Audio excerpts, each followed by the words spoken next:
Right. So my name is Mackenzie Bart. I'm a project manager at Reframe Food. We are the partner, the SOILSCAPE partner, responsible for managing the SOILSCAPE Open Call. So I have my colleague Thanos with me today. And the goal of the webinar is to give you guys an idea of how to write a successful proposal for the SOILSCAPE Open Call and dive into some of the details.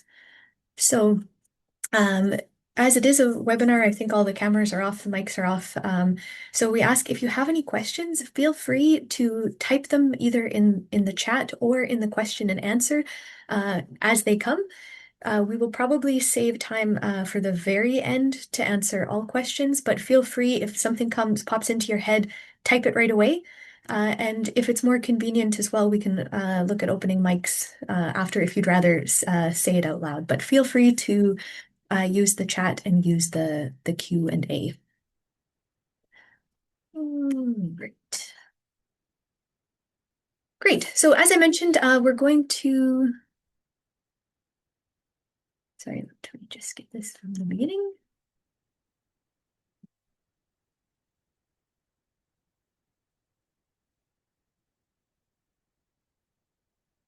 Sorry, let me try sharing that again.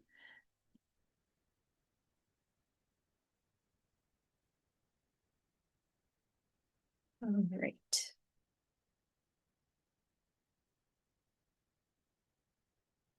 And you see my screen.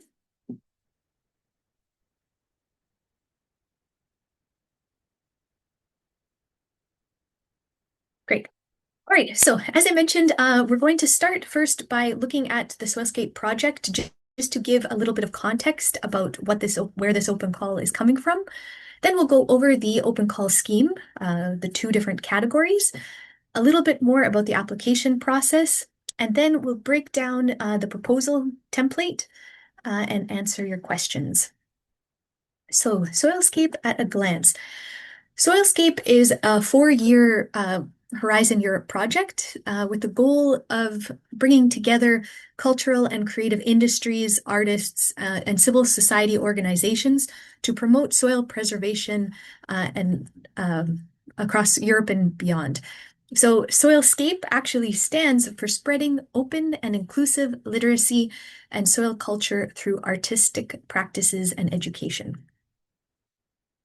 We are a project made up of 19 partners from 11 different countries and a whole bunch of different types of entities. We have research institutes and universities. UNESCO is part of our team. We have global research centers, clusters, nonprofits, as well as cultural and creative industries. So the main objectives of the project itself are to understand and build upon current societal perceptions of human and soil relations. We also want to build a network of multidisciplinary actors, so scientists, citizens, artists across 8 different European countries to work on increasing soil literacy. And the whole aim is to empower citizens and professionals to care about soil and to have a positive outlook towards soil. To do so, the project is going to produce several key results, starting from a catalog of different soil literacy best practices and policies, the network itself. We're also developing an atlas of artistic soil-related activities and products. We're developing a soil literacy press kit to support the press in communicating about soil to different audiences. There's also going to be a soil literacy portal and a number of different festivals happening in each of the 8 countries hosting the networks. To support that, we're developing a soil literacy starter pack and a number of policy recommendations. Now, the open call, the reason we are here. So just to give you an overview of, we've allocated over 2 million of the project budget towards the open call. So we're going to fund 36 different sub-projects. And the term we use for these open calls is financial support to third parties, in short, FSTP. So as you'll see, FSTP all over the place, that's what it stands for. So to do this, we have 2 different categories. The first category, the SOILSCAPE FSTP, is broken down into three separate strands based on three completely different goals. And so 12 sub-projects are going to be funded in this category. And in each strand, there will be two projects at a local scale that will get 50,000 euros for their project, one national scale project at 100K, and a transnational project at 150K. The second category is called the Soil Orchestra FSTP. And in this case, we're going to fund 24 sub-projects across 8 really specific countries that are hosting the networks. The networks are our soil orchestras, is what we're calling them. And this will be 3 sub-projects per country, and each will get up to 40,000 euros. The funding rate of eligible costs is 100%, regardless of the type of entity applying. So what are we trying to do, very broadly speaking? The objectives of the SOILSCAPE Open Call are all to increase the awareness of soil and its importance, while providing context and alignment with citizens' daily life and values. So this means that, yes, we want to make sure that, good scientific practices, good practices are put in place, but we really need to connect to citizens and daily lives. We want to connect with the Mission Soil Deal for Europe's objectives in any way possible. But we really want to integrate arts into soil-related activities and communication campaigns, and to engage citizens to protect and preserve soil, or to help address soil-related challenges.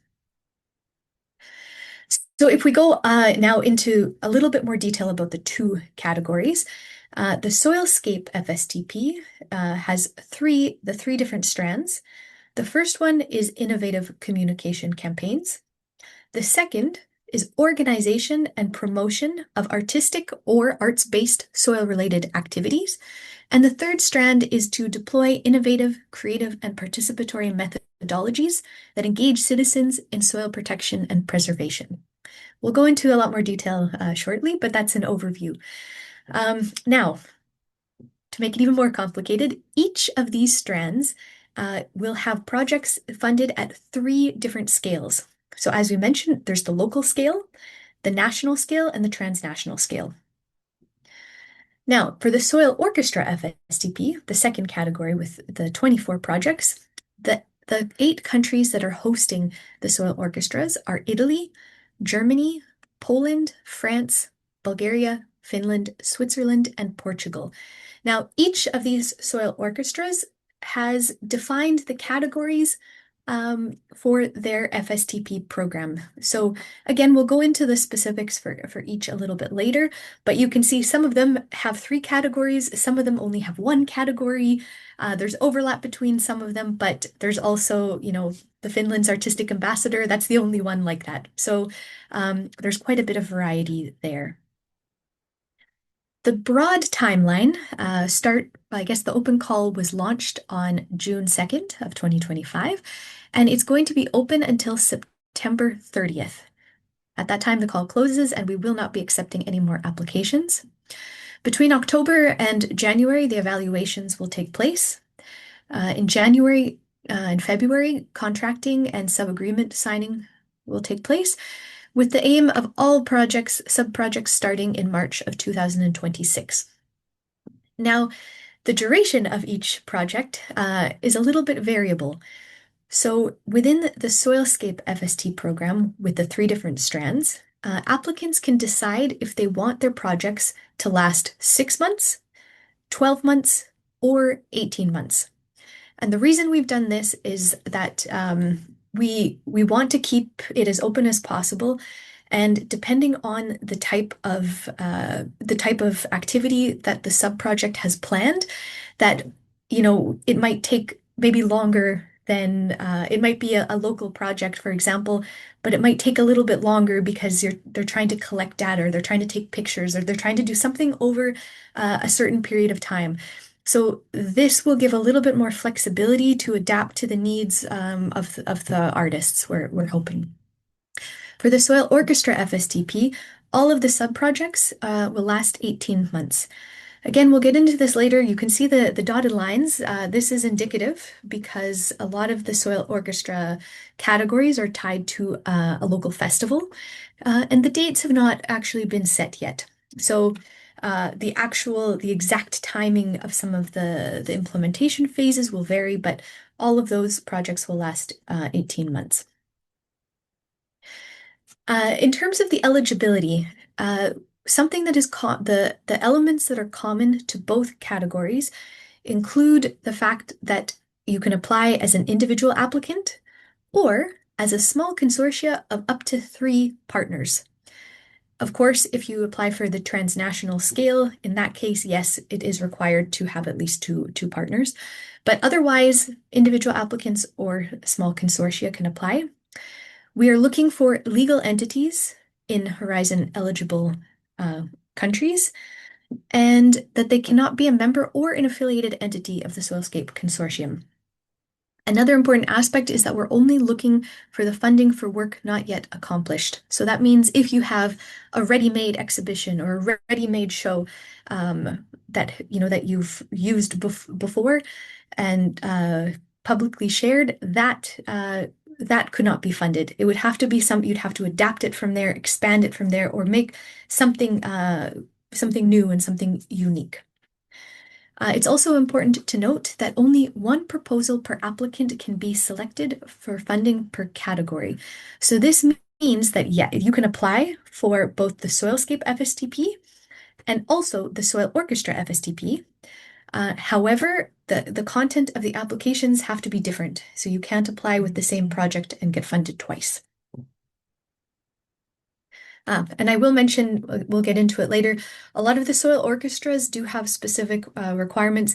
Most related to the language, so they are restricted to the countries that are the soil orchestras are in. All right, so now we'll get into a bit more detail about the Soilscape FST program. So, as we mentioned, 3 different strands. We have the communication campaigns, the artistic soil-related activities, and the innovative creative participatory methodologies. Those are 3 categories. And when we say 3 different scales, what we mean are at the local scale, we're looking for sub-projects that target a specific community, a municipality, or some sort of geographically confined area. We expect the scope to be a little bit smaller. It should be targeting more local populations and tailoring your activities towards those populations. But even so, we want potential replicability to be considered. So if, okay, maybe you're focused on this one small community, but could it be expanded into other small communities, or could it be expanded into bigger communities? So we'd like you to consider that as well.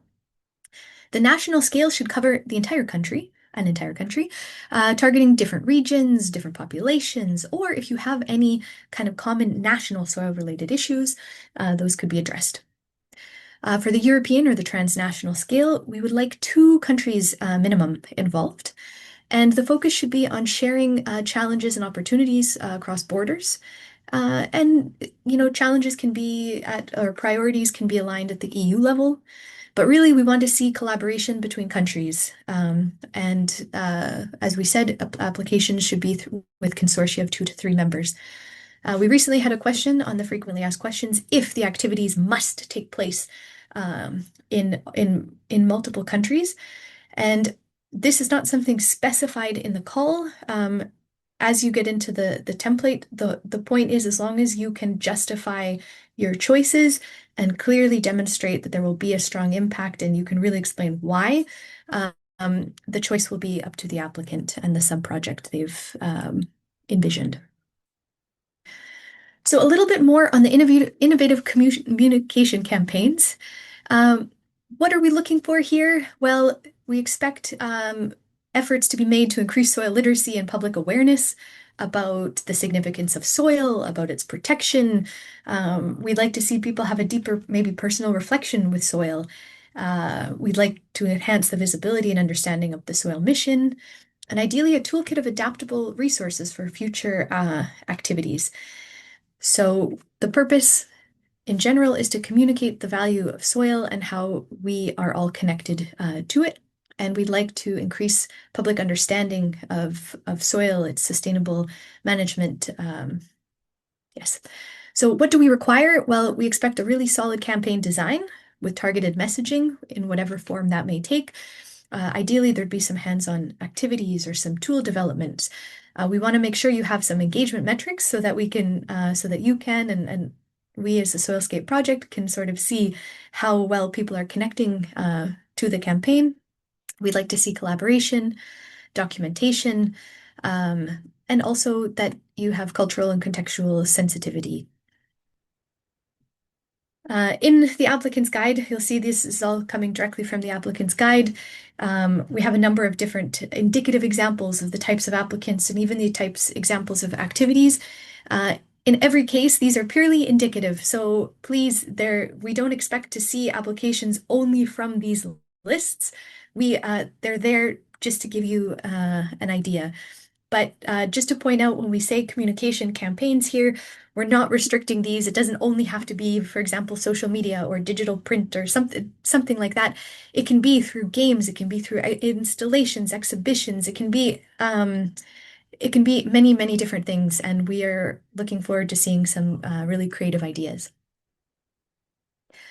The second strand of organizing, promoting artistic and arts-based soil-related activities. The purpose is to promote the importance of soil in their natural and cultural contexts, to inspire public interest and participation with the connectedness of art, culture, and soil science. So in this case, the specific requirements include we want a strong artistic focus. We want to see public engagement. We want to see that your activities are promoted so that people are aware of the work you're doing. We'd like them to be creative. Again, if there's interdisciplinary collaboration, again, replicability, and we want you to consider diversity and inclusion. Again, types of applicants and types of activities. These are only indicative, but of course they could be things like performance art or installations, but they could also be interactive walking tours. They can be workshops, games, action-based soil practices, anything you can dream of. The final strand is the innovative, creative, participatory methodologies. And here we really want the sub-projects should try to empower citizens to actively participate in soil protection and preservation. So we want to build awareness, inspire collaboration, and cultivate a sense of shared responsibility for soil health across diverse communities. But this means implementing tangible actions that address soil-related challenges and using, innovative methodologies, fostering behavioral change and contributing to the soil missions, which I think also covers the specific requirements as well. So the examples of activities, again, in this could also be games, apps, school programs, toolkits, different projects, workshops, storytelling, anything you can think of. And these examples are only indicative of the types of applicants we would expect. So if we now move over to the Soil Orchestra FSTP, the second category, I guess the most important question is, first of all, what is a soil orchestra? Well, it is a network, a national network or regional network of artists, scientists, and other stakeholders and communities that are going to be working together to promote soil literacy by building art science partnerships. So each orchestra is led by what we call an orchestra conductor from the SOILSCAPE consortium. And they are responsible for the coordination, for organizing the soil festivals, and they're also the link between the network and the Soilscape project. So here's, this is a map. It has the countries that we mentioned as well. So just to give you a quick overview, as far as our soil orchestras and their conductors, in Italy, it's run by Cluster Create, in Germany by the German Soil Science Society and the University of Groningen. In Poland, it's the European Rural Development Network. In France, it's the Association Française pour l'étude du sol. In Switzerland, it is the Research Institute of Organic Agriculture. Bulgaria, Cleantech Bulgaria, Lett University in Finland, and the Serralves Foundation in Portugal. And we'll go into each of these, the structure now. No, we won't. I'll go back.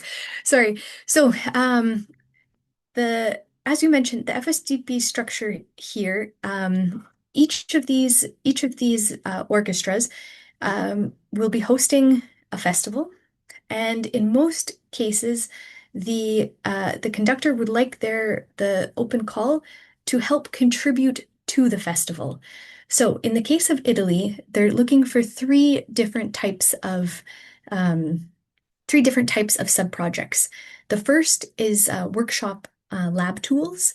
So here they don't just want to host a workshop, they're also looking for how you will develop the workshop so that the workshop could be repeated elsewhere. And really the only requirement is that it's going to happen it'll be tested at the festival. An artistic performance is very open-ended. They're looking for any type of performance that will contribute, that will animate the festival. And they'd also like an educational video game targeting children. So in the applicant's guide, we have appendices for each of these soil orchestras for each of the different open call categories. And we have an indicative example or an indicative table of the festival that will be organized in each country.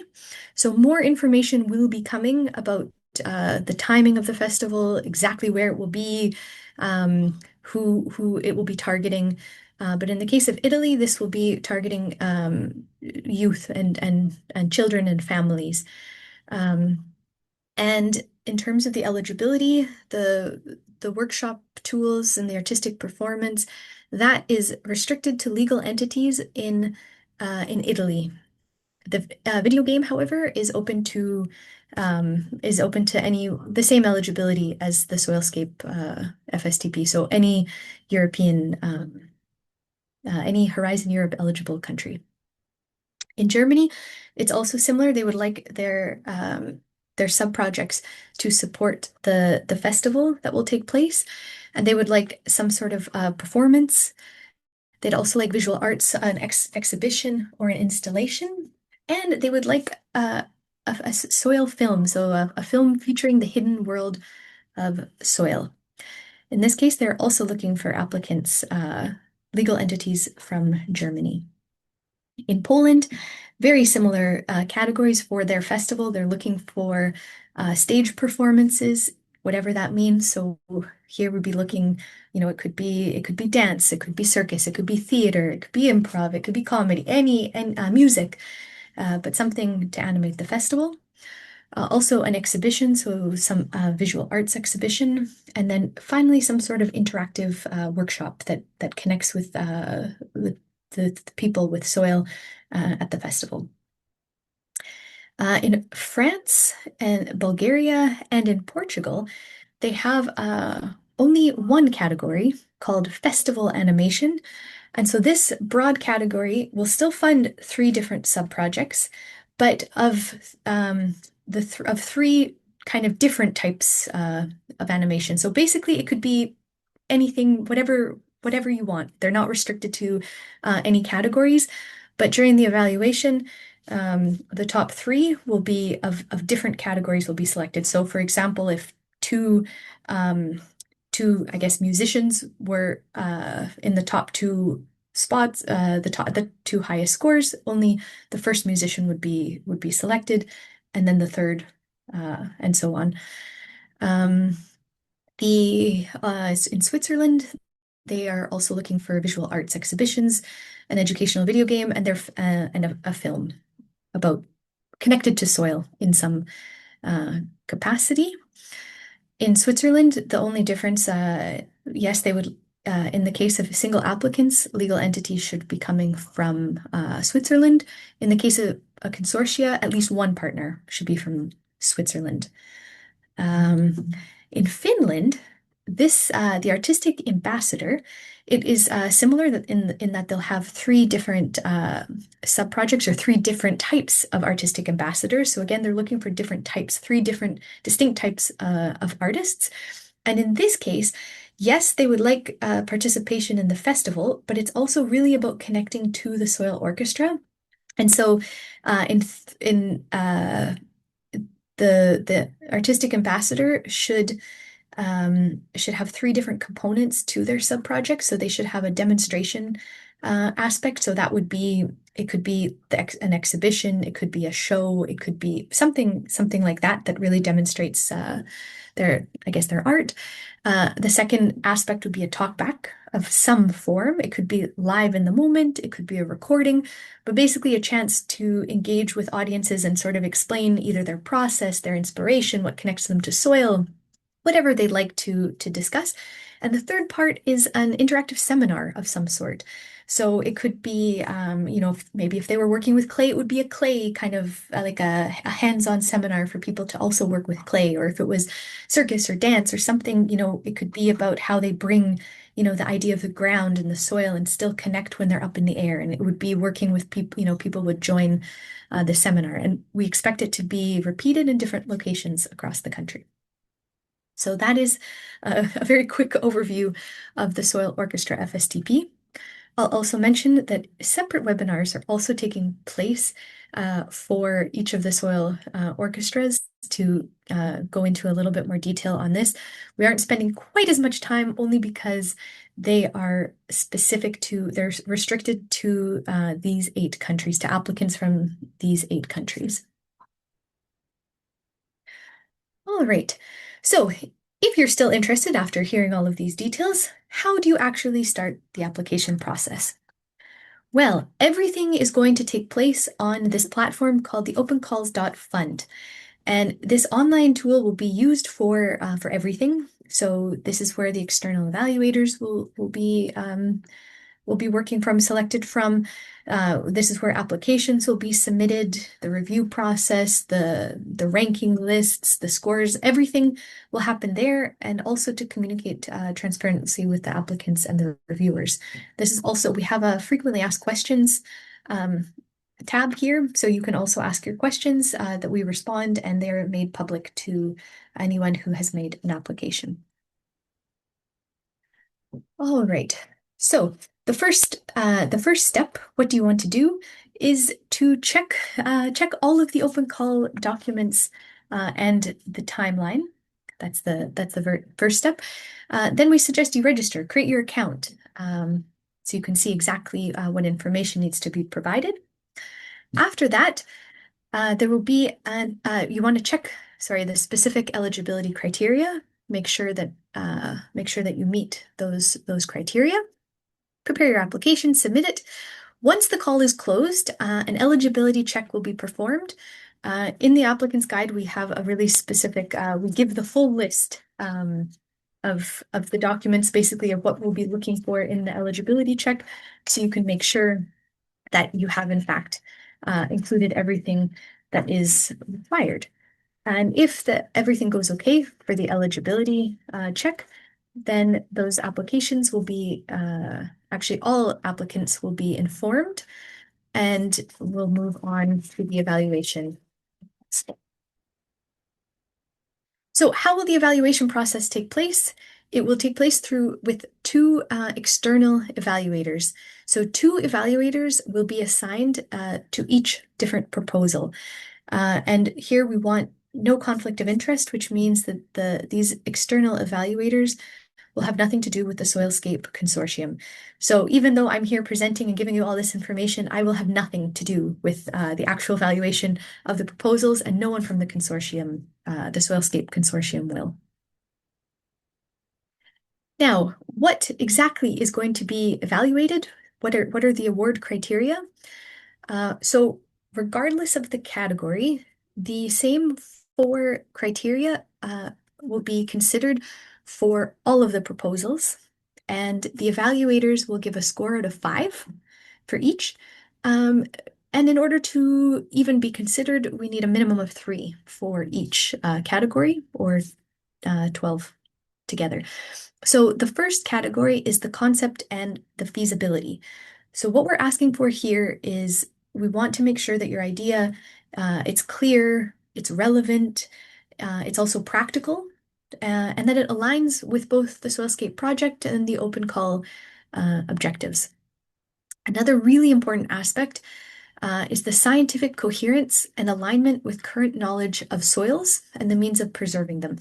So in this case, we don't expect we don't expect artists to be soil scientists or to have really deep soil knowledge.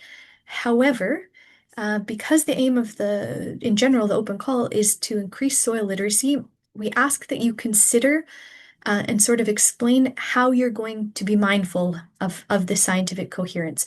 So that can take place in different ways. I mean, the consortium will be able to provide some support. However, if it could also be through, subcontracting if you have a soil scientist. It could also be um, it could be actually having making a small consortium and including a soil scientist in your consortium. Or if you have a set of resources that you feel will be suitable, then you want to describe those. But basically, we want to see that you are aware that you will take the necessary steps to make sure that anything you're saying is in proper alignment.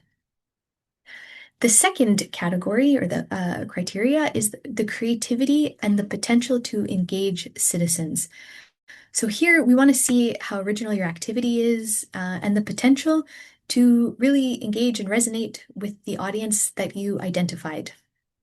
So this also can be considered the uniqueness or the innovation of the proposed activities. And by innovation, we don't necessarily mean it has to be brand new, but how, what is the norm and how will you maybe kind of adjust it or go a little further or adapt it to your specific context. So that's more what we mean by that.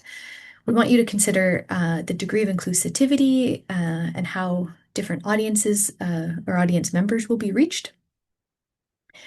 And then moving to the impact and the exploitation. So exploitation is not what we really mean by exploitation. It's not something negative. It's something really positive. It's about the use or the reuse of a project results. So here we're looking for you to anticipate the impact of the activities on your target audience. So that could sort of be in the moment, or maybe it's it's after they engage with the specific activity of your project. And what we mean by strategies for exploiting the sub-project results and creating lasting value, we mean here, what will you do, so that you don't just your project doesn't fully just end, immediately. You do it once and then that's it. No, we want to see how you can recreate or not recreate, but how your project can have longer impact. So this could be, things like you have a recording of your performance, or you have a book, or you have other sort of tools or other kind of parts to your project. Or maybe it means after the project is over, you're going to continue touring, but this time you're actually going to do it. You're going to you'll have your exhibition in different galleries, or you're still going to perform your show in theaters. It can how you want to create a longer term impact. And the final category is the organizational capacity and the sufficiency in the team's background. So we don't have there's no specific requirement. You don't have to have a certain number of years or a certain kind of, you don't need to have a degree in something necessarily. But what we want to see that the organizations and the team behind the organizations have enough background, they have enough experience. We want to see that the work plan or how you plan on implementing your project, it's coherent, it seems effective. There's a budget template, so we want to make sure that you've appropriately distributed the resources. And yes, so we just want it to be, just the capacity is there to make sure that the project will take place. It's also important to note within the evaluation process that we have a redress procedure in place. So if an applicant believes there has been a procedural shortcoming in the way their application was evaluated, or if they think the results of the eligibility check are completely incorrect, you can formally submit a redress request, which will be brought to the Open Call Advisory Board. and a decision will be made.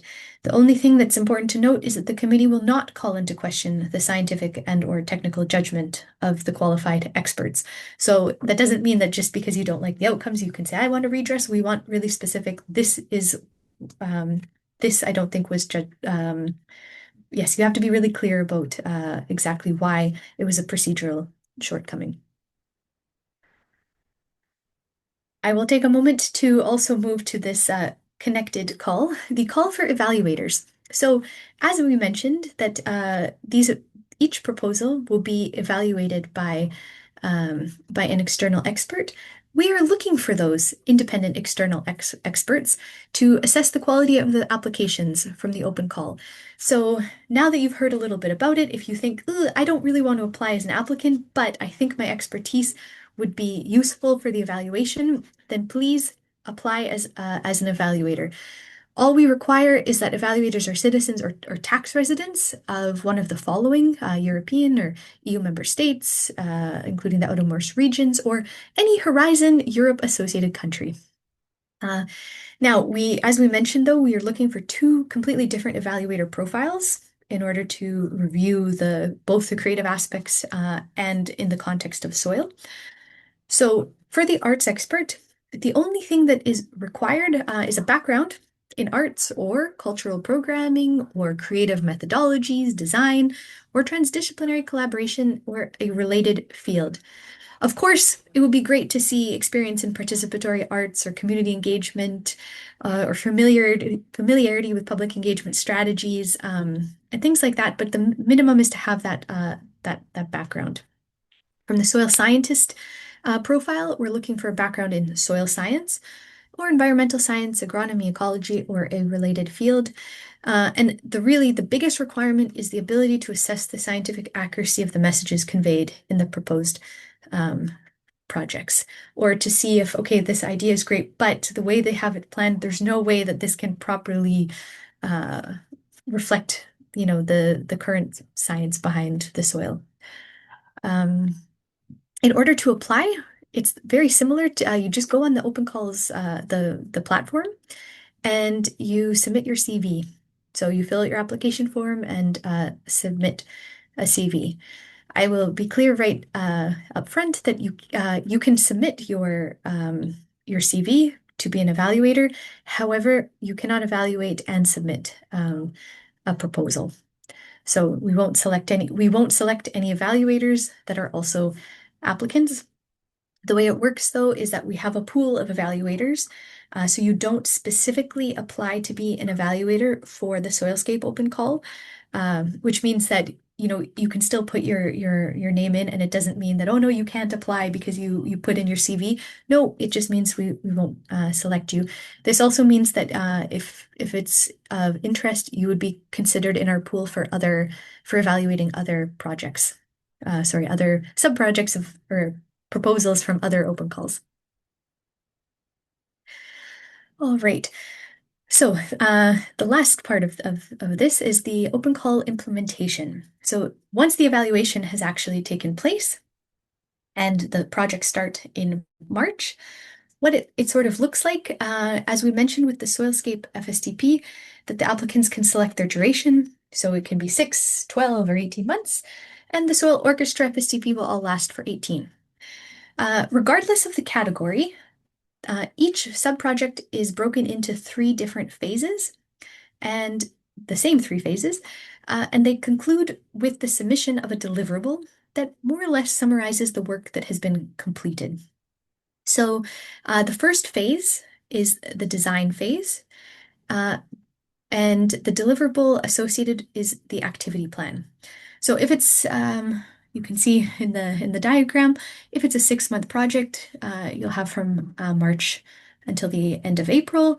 If it's a 12-month project, actually for the rest of them, at the end of July or at the end of June, you'll be expected to submit your first deliverable.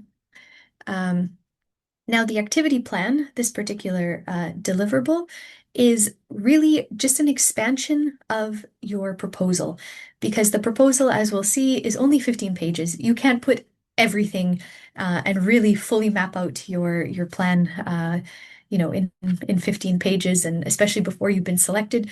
So the activity plan is to flesh out your idea and to really solidify exactly what is going to be done. It will also give you a chance to connect with the Soilscape Consortium.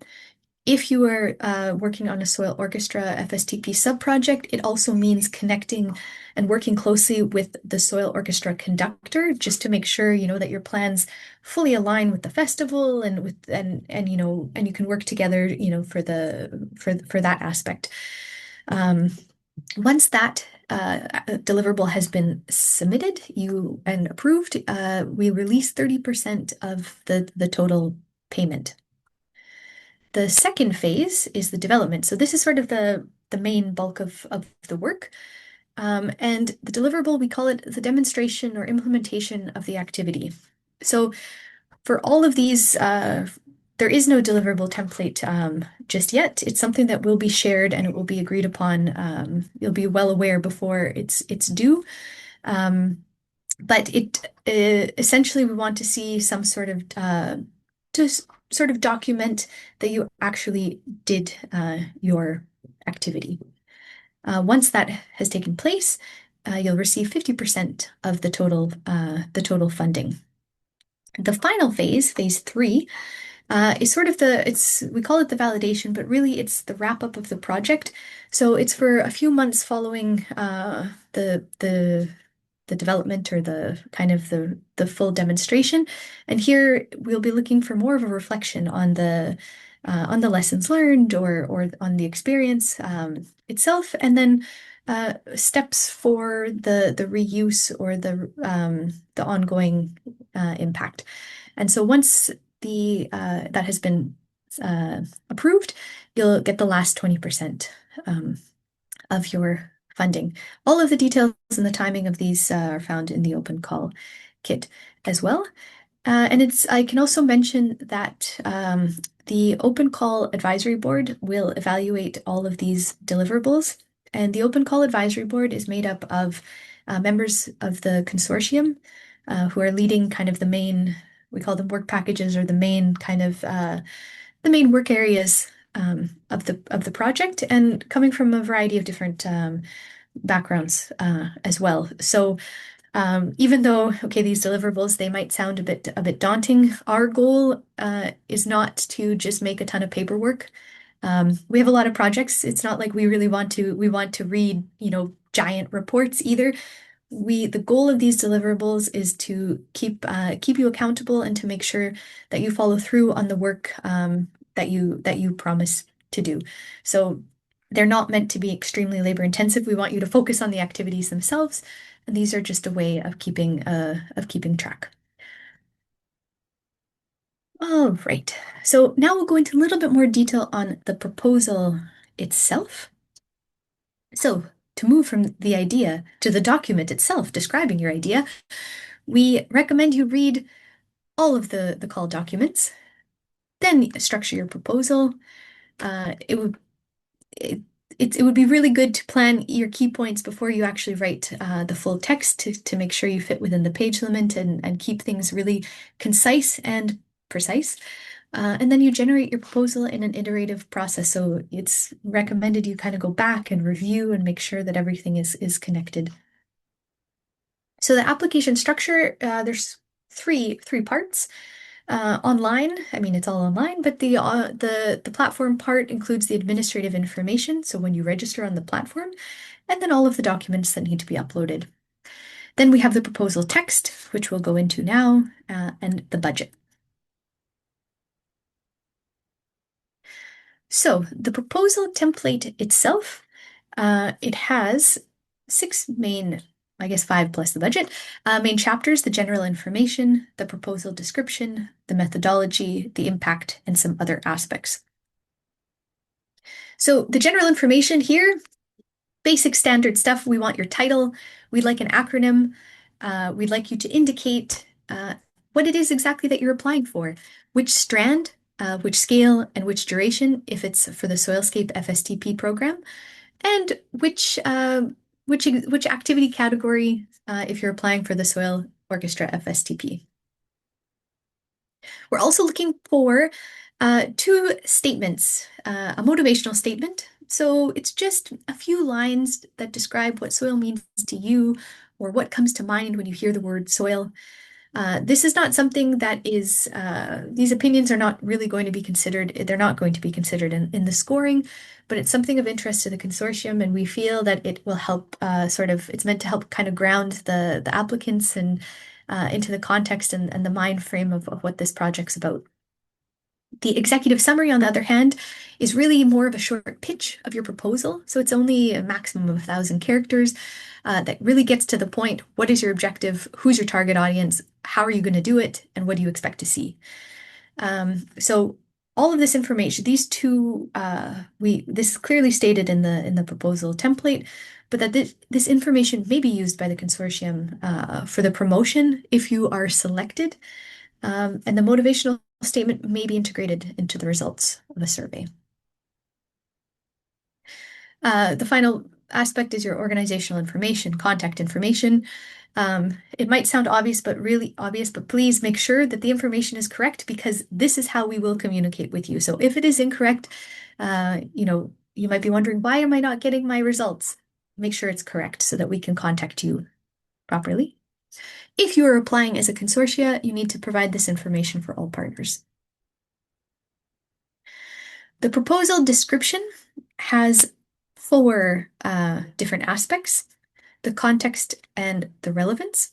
So the relevance to the Soilscape project. So here, some of the prompting questions include: how does soil inspire your project? Why does soil awareness matter? How does your proposal meet the call objective? Are you going to address any of the priorities indicated in the soil mission? Have you identified your target groups and why? And what different unique challenges or needs do you need to consider with your target audience? It is totally up to the applicant how they approach, their template. If you want to sort of go through these in bullet form, if you want to make it more of a narrative, it doesn't matter. But we want you to try and be as clear as possible with your context and your relevance. The second category is your objectives and your expected results. So we just would briefly like to know, what do you hope to achieve with your proposed work? Do you have any key objectives? And are there going to be any sort of tangible or non-tangible outputs? Will it be a film? Will it be is it a performance? What is it exactly? And will there be any outputs? The KPIs, these stand for key performance indicators. So if you, is there any way, how can we sort of monitor or track your progress, or how can you track your own progress as well?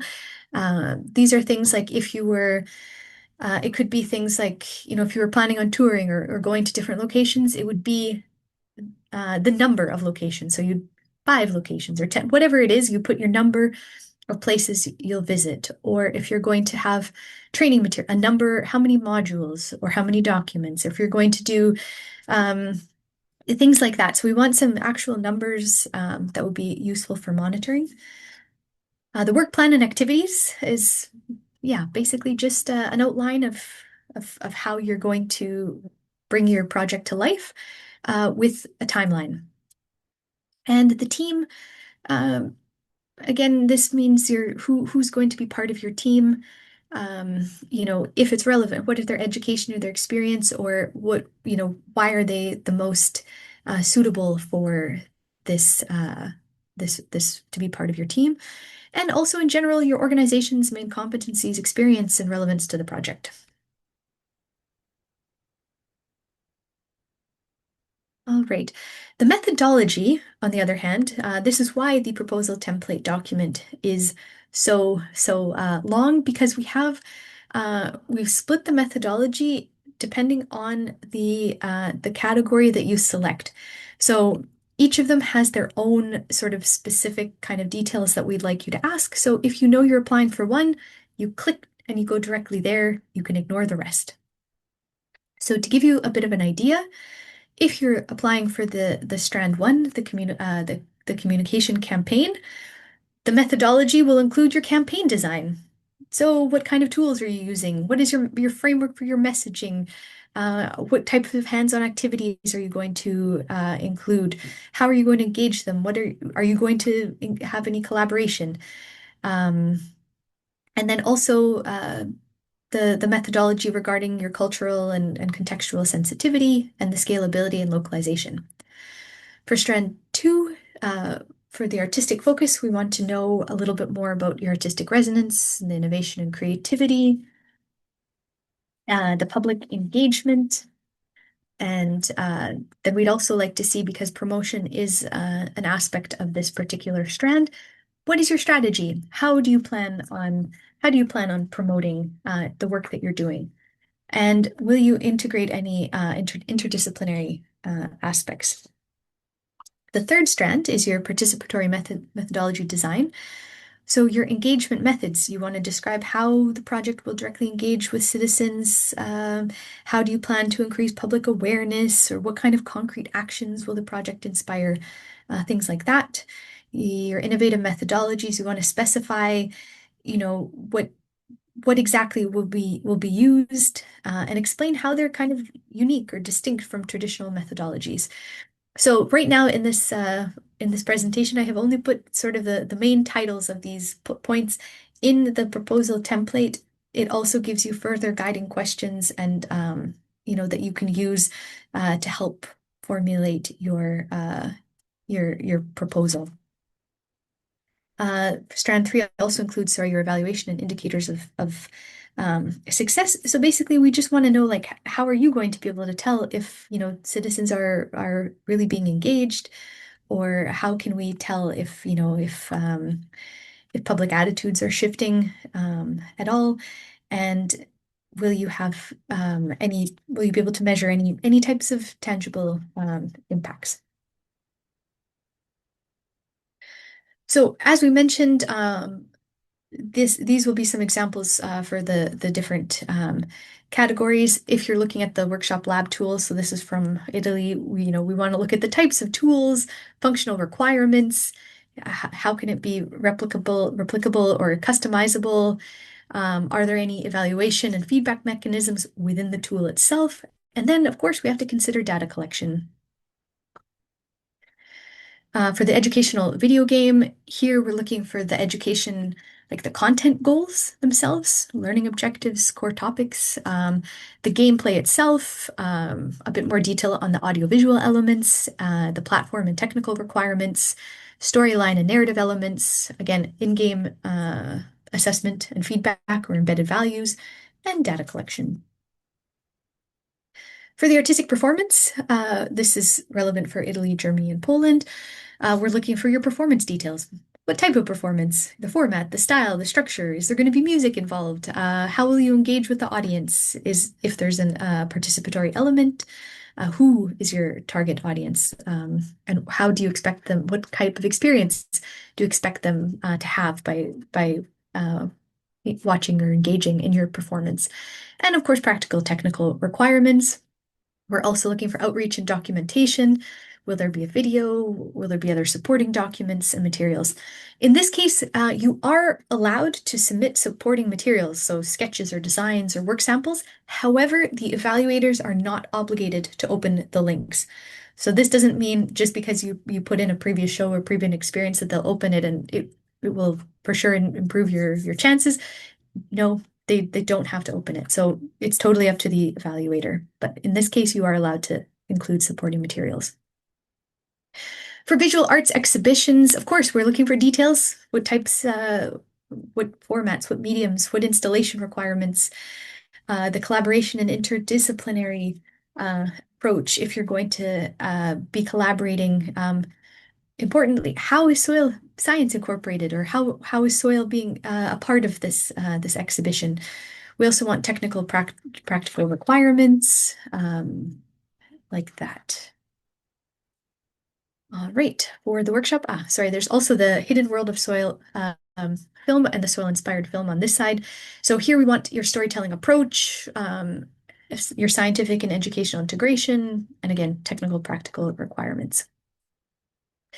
For the workshop, as part of the Polish FSTP program, we want the type of workshop, why why this type of workshop? What are the learning outcomes? What is the target age group? How is it, what type of content can be replicable, customizable? How is it user friendly or, or participant friendly? Really, will there be an evaluation and feedback mechanism? And what about data collection? And here's the film again. Uh, Broadly, for the festival animation, we're looking for a description of the activity, the tools, the materials you'll use, and highlight any, the specific kind of what makes it so cool or creative and new, what makes it unique, and how you'll attract, involve, retain the audience. For the artistic ambassador, we also would like to see, the proposed contribution to the Soil Orchestra. So just a conceptual overview of the project and most importantly, the practical implementation. So the details on the demo aspects, on the talkbacks, like the approach, the timing. For the technical seminar, we'd like to see maybe an indicative title or just a short description, maybe some logistical requirements. We'd also like to see, yes, what necessary resources or collaborative elements are needed. Um, As you can see, before I jump into the last section, that these are highly variable as well. Some categories ask for some really specific things and have more categories than others, but it depends completely on the type of activity that's planned. The fourth category, sorry, applicable to all of the proposal templates, is the impact. So here, we're looking for how will the project increase soil literacy and awareness about soil? So that's the public awareness soil literacy category. We'd like you to see how you considered how the project is going to encourage sustainable practices or shifts in people's perception of soil, the visibility of the soil mission, the long-term impacts, and the adaptability or the replicability. So how the resources and activities can be reused or adapted. And finally, the other aspects. So here we include the inclusivity, accessibility, and cultural sensitivity. So how are you going to make sure that your project is inclusive and accessible to diverse audiences? And how can different perspectives be integrated into the project? Is gender relevant? How will it be considered? For interdisciplinary collaboration, again, this ties back into the scientific validity, your steps for verification. And the ethical considerations involve the compliance with EU ethics rules, principles, how you're just going to make sure that you're following ethics rules. So, for example, a really important one is informed consent. Other proposals in the open call kit, we've included an ethics self-assessment document, which is not required at the proposal stage, but it's something that we will ask as part of your activity plan, just to make sure, especially because these sub-projects are really going to be interacting with people and potentially with children. We want to make sure that everything is really ethically sound. Finally, we have the budget. So the budget template, it is an Excel document that we ask you submit as a PDF. It does not count in the 15-page limit, but we want to make sure that your total costs equal your deliverable costs, so everything lines up.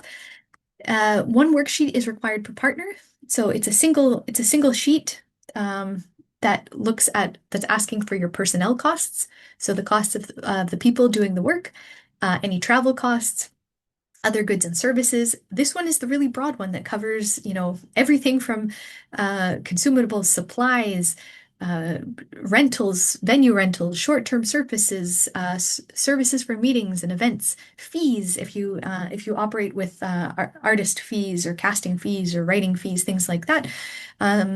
Certificates on methodology, anything like that can fall under other goods and services. So we ask that you sort of explain what those are. The equipment, this is if you have like full equipment costs. This one is slightly more complicated because only the depreciation costs are considered. If this is an issue for you and you are not clear, you don't understand what this means, please don't hesitate to send us an email and we can help explain a little bit more detail. There's also an explanation in the budget template. It's also possible to subcontract up to a maximum of 25% of your budget. However, we ask that it is well justified. So whether this is in the section, this should probably be included in the section about your team. You know, if you don't have that expertise, this is why you're bringing them in, what exactly they're going to do. We don't expect you to have a person's name necessary at this point. That's what we just want to say, okay, we're going to be bringing in this, we're going to subcontract this because of this. And of course, your indirect costs, you can have an overhead of up to 25% of the direct costs. I think this is the last slide here, the formatting guidelines. So we ask for Cambria font, minimum 11, paragraph spacing 6, A4. We have some specific margins. Basically, what really matters is that the total length of the proposal is 15 pages. The budget tables don't count. The cover page and the table of contents do not count. You can remove the explanatory text below the paragraphs. No problem with that. However, we expect the template to be submitted. So if you have applied for other projects, we do not want to see other projects templates submitted for the SOILSCAPE program. We want to see the SOILSCAPE proposal template completed and only 15 pages. So the external evaluators are instructed to not to evaluate anything beyond the 15th page. So please also keep that in mind. All right. So for the full open call kit, you can visit the website, soilscape.eu/open-calls. And this includes we have the applicant's guide, the proposal template. We also have the full call for evaluators, if that's what you're interested in. You're expected to submit a declaration of honor. If you are an SME applying, we have an SME declaration that should be completed. If you are a consortium applying, we also have not a consortium agreement, but a consortium declaration. The budget templates are there. We've also included a model sub-grant agreement so that you can see what it's only indicative. It's a draft format, but so you can have an idea of the document you'll be signing before the project is implemented. Yes. Of course, to register and start your application, you can visit the opencalls.fund. And if you still have questions, or if you start to accumulate questions as you go through these documents, please email us anytime at soilscape@opencalls.fund. That's all from me. And so now we can move to questions. And it's great. I see. Okay. Chat is not available, but chat is disabled. Okay. So each country will hold a festival oriented to specific public, or some will be more academic oriented and family oriented. Yes. Each of the festivals is a little bit different, and it will be each of those 8 countries hosting the soil orchestras. Some have provided in the open call kit in the appendix and appendices a little bit more information than others. I would say that broadly speaking, most of them are more focused on the general public. I think some bigger ones, like in Portugal and the Serralves Foundation, like I think it might be if depending on if it's connected to another event, they might have sort of different facets to it that might have a more academic component. But this information is also available in the applicant's guide. Of course, if you have any specific questions about the festival, or if you're concerned about your application related to the festival, you can send us an email, and we will also reach out specifically to that orchestra conductor and then make the answers available. Otherwise, the selected projects will be able to kind of cooperate really closely with the orchestra conductor to make sure that everything aligns. All right. Question on connection to the SOILSCAPE consortium. If a person of a planned project team in Germany is a personal member of DBG, this will be a problem. Where's the red line? Yes. So this is something that we've also investigated in the case that if you are a member of an association, then that is part of the consortium, it is okay. We have a number of associations. We have Cluster Create. We have the German Soil Science Society, AFIS, our coordinator. In that case, if you are just a member that has no financial decision-making power, you are not actually in an employee or you're not involved in that capacity, then you're all right. If you're just a member of the Soil Science Society, then yes, you would be able to apply. I am from Bosnia and Herzegovina, and if I have understood it well, we are as a country eligible as Hawaiian associated country. Yes, I am almost certain, but please, in the applicant's guide, we follow, there is a link to the current Horizon Europe eligible countries, and we follow that list and the various updates that come about. So related to the country, we can apply for one call, call, 3 strands, and for 2, so for some of 8 countries. You said that the next specific webinars per country will be organized where to register. So you can only apply, so each of those 8 orchestras, they are looking for applicants from those specific countries. So if you are from Bosnia and Herzegovina, you won't be eligible to apply purely because they are only the French Soil Orchestra is only looking for French applicants. Or it would be worth checking, but for example, I think the only 2 that have some leeway are in Italy, the video games are open to applicants to legal entities outside of only Italy. And I believe if you partner with Switzerland in a consortium, that's possible as long as one applicant is from Switzerland.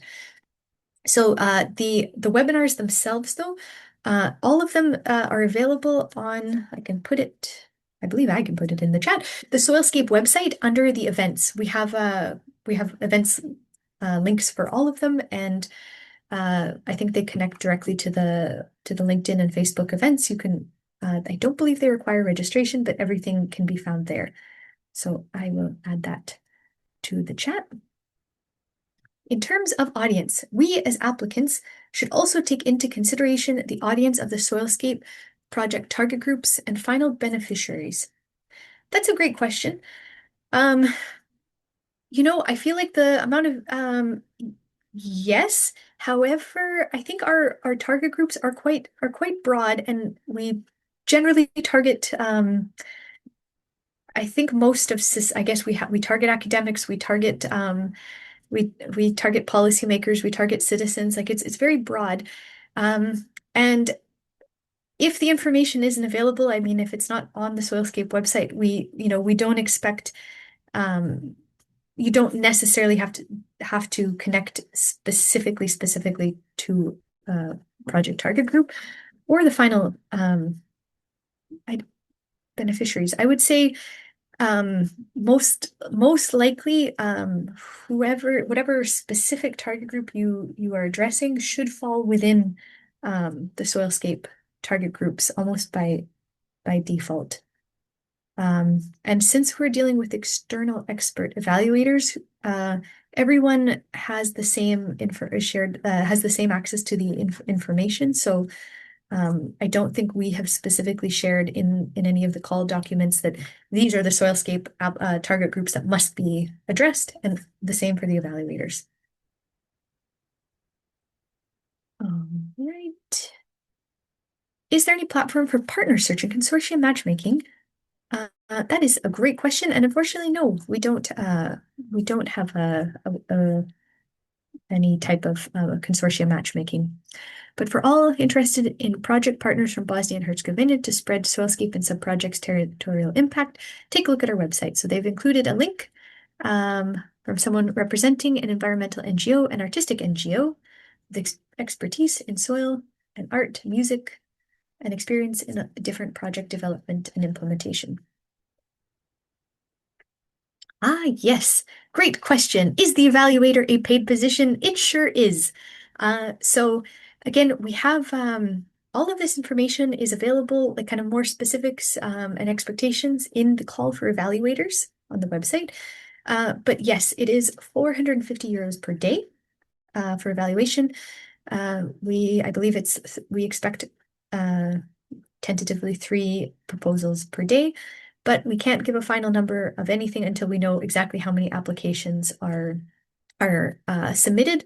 So we can't, we don't know exactly how many proposals each evaluator will need to evaluate, or exactly how many evaluators will be required.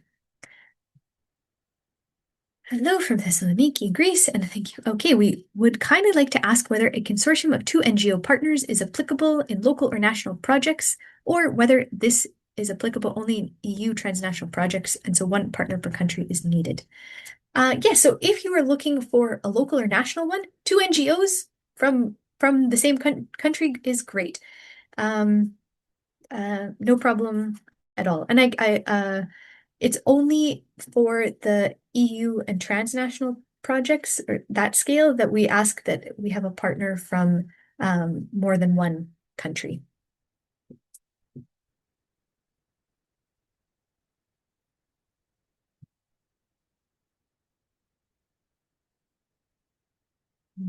Right. Are there any other questions?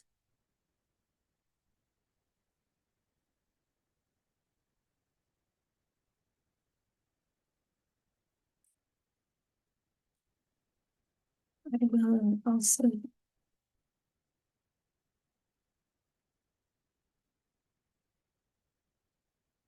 right now in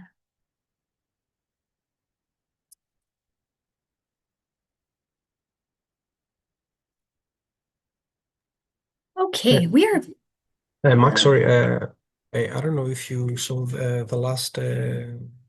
yes, I see one now. We are planning a Okay, consortium yeah. consisting of Norway, Denmark, and Spain, transnational strand 2. We want to propose a soil artist in residency. If we already have soil artists in residence in other project, is it still okay to apply? If so, we will expand the number of artists and residents' chance to focus or develop in new ways. Yes, um, I think as long as you can expand or explain exactly how you are doing something. You just need to find the balance between explaining your current, I guess your expertise or the current work that you're doing, and what you're doing that will be unique or different or expanded upon for this particular project.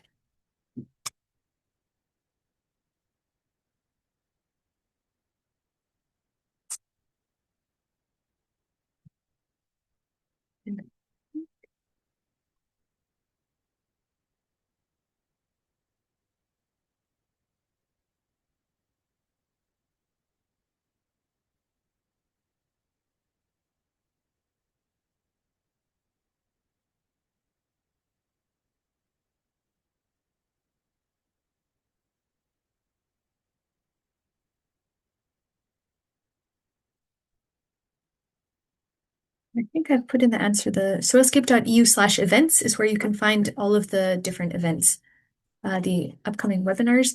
We're going to be doing another more general one, more targeting kind of international audiences as well.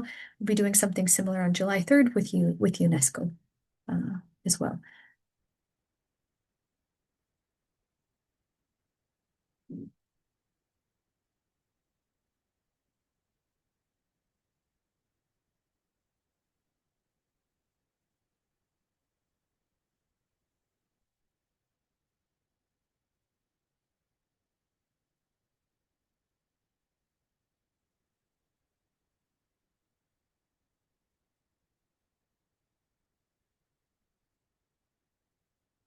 So again, yes, we strongly recommend going through all of the documents. Hopefully they seem a little bit, I guess, less frightening uh, after this webinar. Yes, and we know they're a little bit, they're quite open or they're quite general, but we're hoping to see some kind of cool and different creative projects and creative applications. So I think we can probably end now.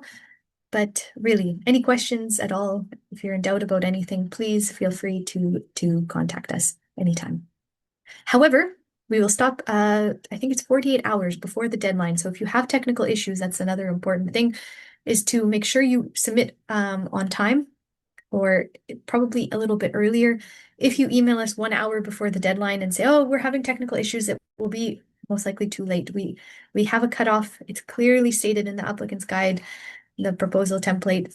48 hours before is when we'll be able to offer technical support.